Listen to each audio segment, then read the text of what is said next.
News కు స్వాగతం సుస్వాగతం.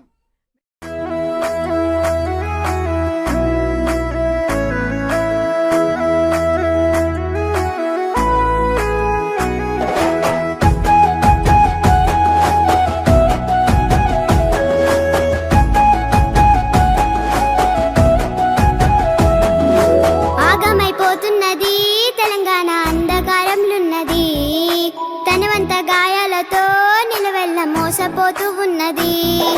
బాపు కేసీఆర్ ఆనాటి రోజులే బాగుండెనో, మా కన్న తండ్రిలాగా పేదోళ్ళ కడుపున పెట్టుకుండో. ఆగమైపోతున్నది తెలంగాణ అంధకారంలున్నది, తనవంత గాయాలతో నిలవెల్ల మోసపోతూ ఉన్నది.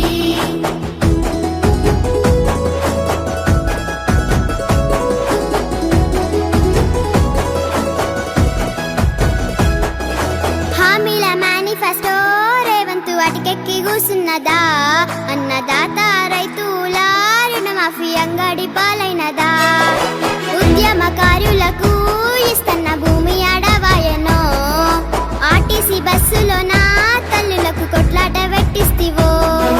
బాపు కేసీఆర్ ఆనాటి రోజులే బాగుండెనో, మా కన్న తండ్రిలాగా పేదోళ్ళ కడుపున పెట్టుకుండో.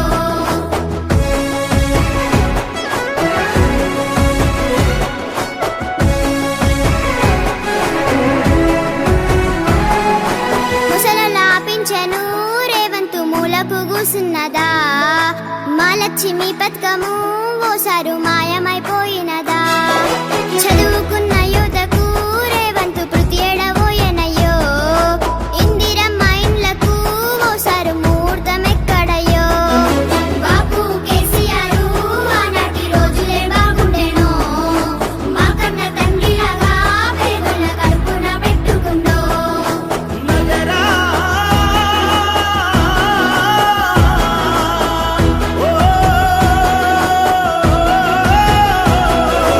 వన్యప్రాణ జీవుల అడవిని యాగం చేస్తున్నావో, మా చీకటి బతుకులో రేవంతు నిప్పులు పోస్తున్నావో.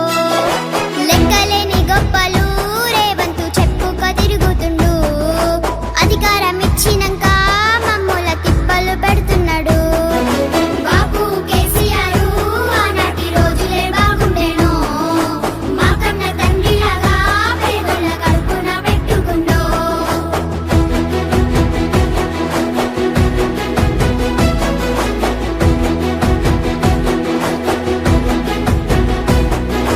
నమ్మించి గొంతు కోసి పేదల నట్టేట ముంచుతుండు, నిరుపేద బతుకులల్లా రేవంతు మట్టి కొట్టుతున్నాడు. బాపు నీరాకకై పల్లెలు ఎదురు చూస్తా ఉన్నవి, గులాబీ జెండా బట్టి మళ్ళొక్క పోరు చేస్తానన్నవి. ఆగమైపోతున్నది తెలంగాణ అంధకారంలున్నది, తనవంత గాయాలతో నిలువెల్ల మోసపోతూ ఉన్నది. బాపు కేసీఆర్ ఆనాటి రోజులే బాగుండెనో, మా కన్న తండ్రిలాగా పేదోళ్ళ కడుపున పెట్టుకుండో. ఆగమైపోతున్నది తెలంగాణ అంధకారంలున్నది, తనవంత గాయాలతో నిలువెల్ల మోసపోతూ ఉన్నది. బాపు కేసీఆర్ ఆనాటి రోజులే బాగుండెనో, మా కన్న తండ్రిలాగా పేదోళ్ళ కడుపున పెట్టుకుండో. గ్రామానికి సంబంధించిన విషయము. మనకు అభివృద్ధి అనేది మీరందరూ చూస్తూనే ఉంటున్నారు. గతంలో కూడా కమ్యూనిస్ట్ పార్టీగా మరియు చాలా జరిగినాయి. అట్లాగే 10 సంవత్సరాలలో వచ్చిన టీఆర్ఎస్ ప్రభుత్వం కూడా ఎంతో అభివృద్ధి చేసింది. కనీసం 70 సంవత్సరాల సంది ఉన్న కాంగ్రెస్ ప్రభుత్వం ఏం చేయలేకపోయింది. మన గ్రామంలో చాలా వరకు అభివృద్ధి యువకులనే జరిగింది. శేఖర్రావు గారు మంచి వ్యక్తి అని, అందులో టీఆర్ఎస్ పార్టీ చాలా వరకు ఎన్నో పనులు చేసింది విలేజ్లని ఉద్దేశంతో మన భాస్కర్ రావు గారు మాజీ ఎమ్మెల్యే గారు ఎన్నో పనులు చేయించారు. అవన్నీ మా దృష్టిలో ఉన్నాయి కాబట్టి మంచి వ్యక్తి అని, అందరికీ అందుబాటులో ఉంటాడని శేఖర్రావు గారికి మేము మద్దతు ఇవ్వడం జరిగింది.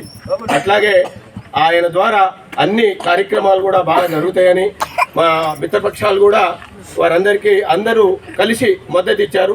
దాన్ని మీరు స్వాగతించి మన గ్రామాన్ని అభివృద్ధి చేసుకోవాలని ప్రతి యువకులు, ప్రతి గ్రామ సభ్యులందరూ అమూల్యమైన ఓటుని ఉంగరం గుర్తుకు ఓటేసి గెలిపిస్తారని మేము కోరుకుంటున్నాం. ఇవాళ నీరు అయితేంది, మన నిధులు అయితేంది, ఇవాళ ఎన్నో మరి ఫలాలు తీసుకొని ఇవాళ గ్రామాన్ని అభివృద్ధి చేసుకుంటా ఉన్నాం. ఒక్క కాయన అంటాడు ఏదో మీ అది చేసినాం, మీరు ఇది చేసినాం అంటే ఆయన సహాయ సహకారంతో ఎప్పుడు చేయలేదు. మా భాస్కర్ గారి సహకారంతో ఉత్తపల్లి గ్రామాన్ని డెవలపింగ్ చేస్తున్నామని చెప్పాలని నేను గుర్తుంచుకోవాలి ప్రజల. ఎన్నికల్లో భాగంగా ఇక్కడ రావడం జరిగింది. మరి ఉదయమే ఇంతమంది రమేనందుకు కూడా మీ అందరికీ పేరు నా యొక్క కృతజ్ఞతలు. మరి సిపిఎం పార్టీ, బీజేపీ పార్టీ వాళ్ళకు కూడా ప్రత్యేకమైన నా యొక్క ధన్యవాదాలు. ఎందుకంటే గ్రామం డెవలప్మెంట్ అనేది కేసీఆర్ గారి ప్రభుత్వం రాకముందు తెలంగాణ పరిస్థితి ఏ విధంగా ఉంది, కేసీఆర్ గారి ప్రభుత్వం వచ్చిన తర్వాత తెలంగాణ 10 సంవత్సరాల్లో ఏ విధంగా అభివృద్ధి చెందింది, ఏ విధంగా మన రైతాంగం కానీ, ఏ విధంగా గ్రామంలో ఉన్న ప్రజలు కానీ ఏ విధంగా బాగుపడ్డది అనేది ఒక నిదర్శనం కేసీఆర్ గారి యొక్క ప్రభుత్వం. ఎందుకంటే మీరు ఒక విషయం గ్రహించాలి, అంతకుముందు గ్రామీణ ప్రాంతంలో రోడ్లు కానీ, డ్రైనేజ్ సిస్టమ్ కానీ, మంచినీళ్ళు కానీ రోజు ఇబ్బంది. కరెంటు 24 గంటలు, కరెంటు 12 గంటలు, 10 గంటలు, 6 గంటలు కూడా ఇచ్చే పరిస్థితి లేకుండా ఉండే. ఇదంతా నిజమైన సాక్ష్యం. మీరు అందరూ పెద్ద మనుషులందరూ గ్రామాల్లో అన్ని చూసిన వాళ్ళు. మరి ఇవాళ పరిస్థితులన్నీ మారిపోయినాయి. 10 సంవత్సరాల్లో గ్రామం కనుక బాగుంటే దేశం బాగుంటుంది, రాష్ట్రం బాగుంటుంది అనే ఉద్దేశంతో కేసీఆర్ గారు మరి గ్రామానికి ఒక ట్రాక్టర్ ఇచ్చి, గ్రామ పంచాయతీ వర్కర్లు పెంచి, దానికి డ్రైనేజ్ సిస్టమ్ అంతా డెవలప్ చేసి, డ్రైనేజీలు కట్టించి, సిమెంట్ రోడ్లు వేసి మరి అన్నీ కూడా చేయడం జరిగింది. మరి ఒక పెద్ద మనిషి వాడికి సిగ్గుండాలి చెప్పుకోవటానికి. ఎందుకంటే నేను చెప్తున్నా వాడికి సిగ్గుండాలి చెప్పుకోవటానికి. ఎందుకంటే వాడికి నా దగ్గరకు వచ్చి బతిమాలితే పీపీ 2 సార్లు పీపీ ఇస్తే నెలకి ₹1,00,000 జీతం తీసుకొని నా పుణ్యాన 2 లక్షలు, మరి 3 సంవత్సరాలు 2 సార్లు అంటే 6 సంవత్సరాలు పీపీ చేసి డబ్బు సంపాదించి వాడు పిచ్చి మాటలు మాట్లాడితే కదా కన్నంత తెలివి తక్కువ తంటాడు. వాడు ఏ గవర్నమెంట్లో ఉన్నాడని వాడికి వర్కులు వస్తే మీరందరూ గ్రహించాలి. ఏ గవర్నమెంట్లో వాడు ఏమైనా మంత్రా, లేకపోతే ఎమ్మెల్యేనా, లేదా సర్పంచా, లేకపోతే ఏమున్నాయని ఆయనకి ఎవడు ఇవ్వాలి వాడికి వర్కులు? వాడి తాత చుట్టాలు ఉన్నారు, అక్కడేమన్నా వాడి బంధువులు ఉన్నారు, అక్కడేమన్నా వాడికి దిక్కు దివాళం లేదు. ఎందుకంటే వాడు ఒట్టిగా పిచ్చి మాటలు మాట్లాడద్దు. నెలకు రాయమనం నేను ఇచ్చినవి కాకపోతే ఈ వర్కులన్నీ కూడా, ఈ రోడ్లన్నీ కూడా, ఈ ఊర్లో చేసిన ప్రతి పని నేను ఇచ్చిన పని అని కూడా మనం చేస్తున్నాం. స్కూలు ప్రాజెక్ట్ కూడా కట్టించినాం. మరి కుంట దగ్గర2 బ్రిడ్జీలు కట్టించినాం. ఊర్లో డ్రైనేజ్ సిస్టమ్ చేసినాం. ఇంటింటికి నీళ్ళు ఇచ్చినాం. వాడు డబ్బు సంపాదించుకొని ఏ పార్టీ వచ్చి ఆ పార్టీ జంప్ అయిపోతాడు. వాడు 2 సార్లు ఎవరైనా మిర్యాలగూడలో మీ యొక్క ఊరు వాళ్ళందరూ కూడా జితేందర్ రెడ్డి గారు, వెంకటేశ్వర్లు గారు అందరూ వచ్చి నన్ను కోరితే 2 సార్లు పీపించిన. లేకపోతే వాడు నా చుట్టవా, నాకు పరిచయం కూడా లేడు. వాడు మీ ఊరు వాళ్ళ యొక్క పుణ్యంతో మీరు తీసుకొస్తేనే నేను వాడికి పీపీ ఇచ్చిన. చాలామంది అడిగినారు, కాదు ఊర్లపల్లిలో ఇస్తే కొంచెం మంచిగుంటుందనే ఉద్దేశంతో 2 సార్లు పీపిస్తే నన్ను మోసం చేసిపోయి మళ్ళీ అక్కడ చేరాడు.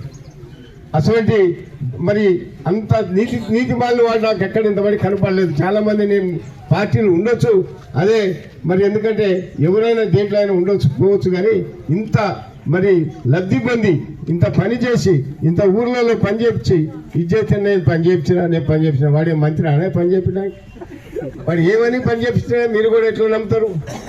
వాడికి ఏమున్నది అసలు?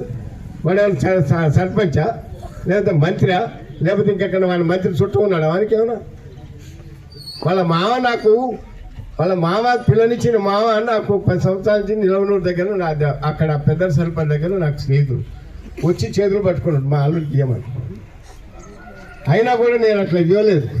మీ ఊర్లో వాళ్ళకి అందరికీ మా ఊట్లపల్లికి ఇవ్వండి అని మీరు అందరూ కూడా రిక్వెస్ట్ చేస్తేనే నేను ఆ పీపీ ఇచ్చిన.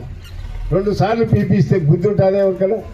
ప్రతి సంవత్సరం మళ్ళీ దాంట్లో ఆ ల్యాండ్ ఎక్విజిషన్లు ఆటలు వీటిలో అంతా డబ్బులు దొబ్బి ఇంకా పైకలు సంపాదించి భాస్కరరావు పుణ్యాన్ని సంపాదించుకొని మళ్ళీ ఇవాళ పిచ్చి మాటలు మాట్లాడి నేను చేసిన ఏంది ఆయన చేసింది? ఆయన ఎట్లా చేస్తాడు? ఆయనకి ఎవరు శాంక్షన్ ఇస్తాడు? ఇలా డాక్యుమెంట్ తీసి చూపేయండి. వాళ్ళు శాంక్షన్ చేసింది ఎవరు? నేనా? అసలు ఆయన టీఆర్ఎస్ ప్రభుత్వంలో ఆయనకి ఏముంది, ఏ పదవి ఉందని చేస్తారు. అందుకని మీరు పిచ్చిగా నమ్మకండి దయచేసి. వాడు వచ్చితే ఏమి బూటకం ఏమి చెప్పాడు. ఇక్కడ మళ్ళీ ఇక్కడ నుంచి పోతాడు అక్కడికి, మళ్ళీ ఆ సందులో పోతాడు, ఈ సందులో పోతాడు. ఎందుకు కాంగ్రెస్ వాడు తిడుతుంది కదా, ఆయన ఉన్నాడు కదా రెడ్డి గారు, సురేందర్ రెడ్డి గారిని అడిగి చెప్తాడు ఆయన సంగతి. నాకే చెప్పిండు, అయ్యా నువ్వు వాడికి ఇస్తున్నావు కానీ వాడు దొంగని. అందుకని మీరందరూ కూడా మనం చేస్తున్నా సరే, ఏ పార్టీలో ఆ పార్టీకి పోతే పోయాడు, మనం దానికి అంత అవసరం లేదు. కానీ నేను ఈ పనులు చేయించిన అని చెప్పే దాంట్లో చాలా అసత్యం, వాస్తవం కాదు. ఎందుకంటే పని ఎవరు మన దగ్గర ఎవరు చేసేవాళ్ళు లేక అక్కడ కూడా నేను 20 లక్షలు ఏరే తీసి వీళ్ళకి ఏంటి అని చెప్పినా అన్నీ నేను టక్కటక్క ఎవరో కూడా నాకు తొందరగా గ్రామాల్లో, ఈ గ్రామే కాదు అన్ని గ్రామాల్లో పనులు కావాలని చెప్పి రోడ్లు వేసేవాళ్ళు తొందరగా పెట్టుబడి పెట్టి వేసేవాళ్ళు కావాలి కాబట్టి తొందరగా చేయించడం. మరి అవన్నీ కూడా నేను ఇచ్చిన ఒక్క పని కూడా వాళ్ళు సొంతంగా ఎక్కడన్నా తెచ్చి ఇచ్చింది కాదు, లేకపోతే వాళ్ళకి ఏమైనా పరిచయం ఇచ్చింది కాదు, చేసింది కాదని చెప్పి మీ అందరూ కూడా చేతులెత్తి నమస్కారాలు చేస్తున్నాం. కాబట్టి మీ ఊరికి చాలా పనులు చేసినాం, ఇంకేమైనా మిగిలిపోయినవి కూడా మళ్ళీ చేస్తాం.